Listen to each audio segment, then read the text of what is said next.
Changing key effortlessly has nothing to do with complex, high-level music theory. John Williams uses a much simpler, much more musical way, and I'll show you how to use it in this video. Most musicians make changing key way harder than it needs to be. In college, we studied complex pivot chords and enharmonic shifts and parallel keys, all this theory, but here's the reality. I think that some of the most emotional, jaw-dropping key changes in film music, especially in the action-adventure and fantasy genres, don't follow these rules at all. John Williams changes keys constantly during action scenes, between scenes, to escalate emotion, and when I figured out how he does it, it changed the way I composed forever. Today I'll show you a 3-step method I learned from studying John Williams. And once you learn it, changing key will become the easiest thing in the world. Let's go. So first, let's listen to 3 examples of how John Williams does it.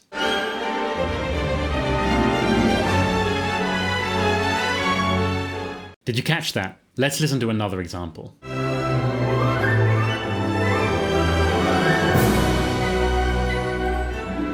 Let's try one more.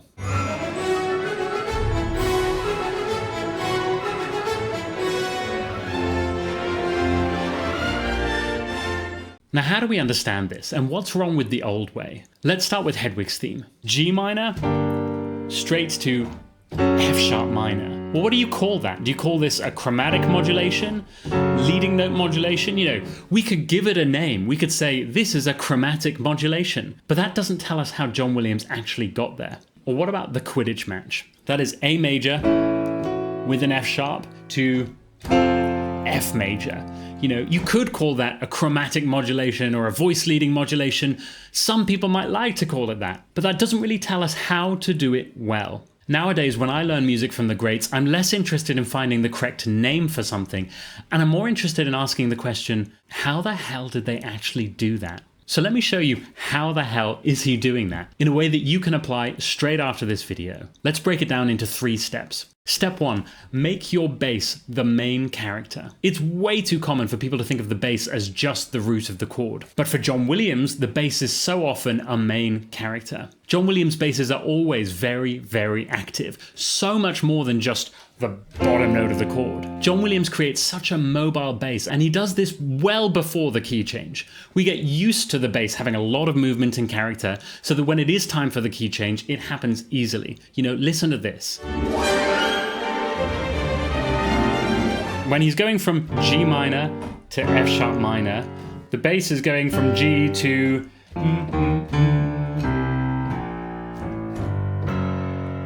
The bass is the thing that takes us there, that drives us there. Or if you listen to Buckbeak's theme, he does this with the bass. He goes...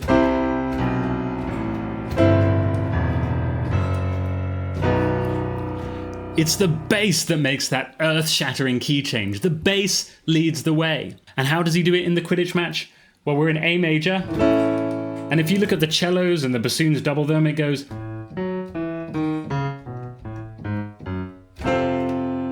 Bass literally leads the way down into F major. So your step 1 is use your bass line like a main character.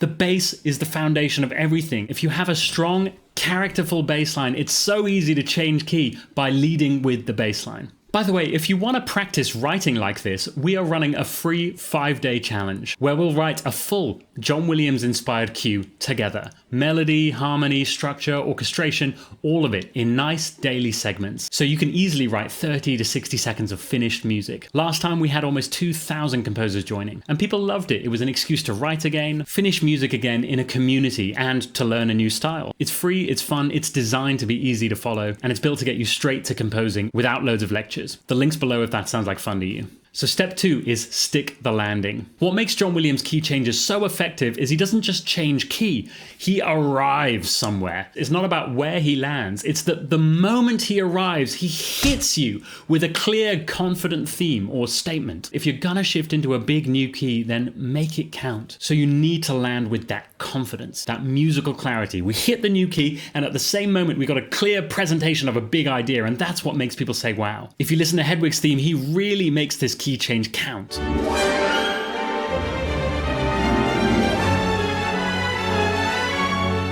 That's an amazing way to stick the landing with that glorious violin theme. Or what about the Quidditch match?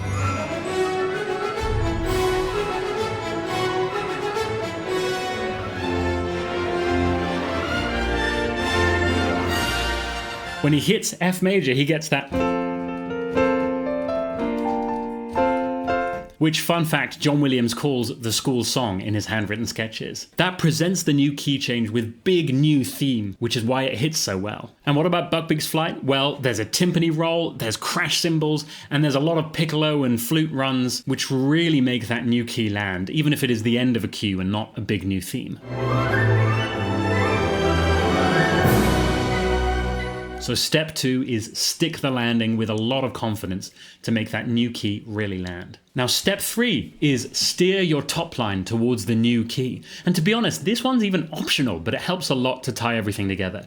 We've written a bass line and then we've written our arrival, but how do we get our top lines from point A to point B? We want to write our top line and our middle voices to guide us towards this new statement. So think of each line, not just the melody, but the inner voices too. They're all independent characters. The top line and the middle lines all help us to steer from one key to another with more clarity and conviction. Here's how John Williams does it. So going from G minor to F sharp minor, we already know the bass line is going.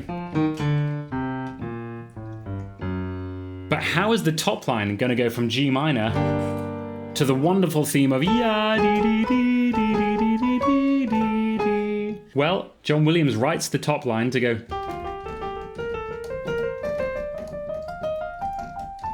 If we simplify this pattern, it's simply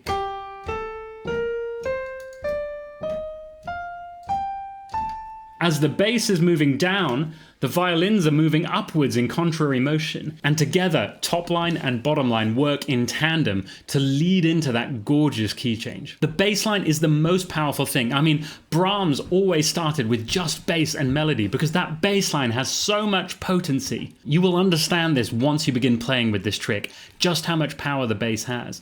So start with the bass line. The bass line leads the charge for the key change. Figure out where you want to end up with a big, confident statement in your new key. And then finally, find a way for the top line and maybe some middle parts to steer from where you are to where you want to end up. It really is that simple. And if you try this today, I hope you'll see that. Or even better, why not join us all in the 5-day challenge, where you can do this with community and feedback. You'll write and finish a full miniature cue in just 5 days. What we do in this challenge is give you fast, simple assignments so that you can start composing immediately and actually finish something. This round has a strong John Williams flavor, and it's also where I test new ways of teaching, things that I'm excited about right now. We've had literally hundreds of composers finish music in just 5 days, many of them better than anything that they had written before, and it's completely free. So if you want to finally finish something and have fun doing it, join us today.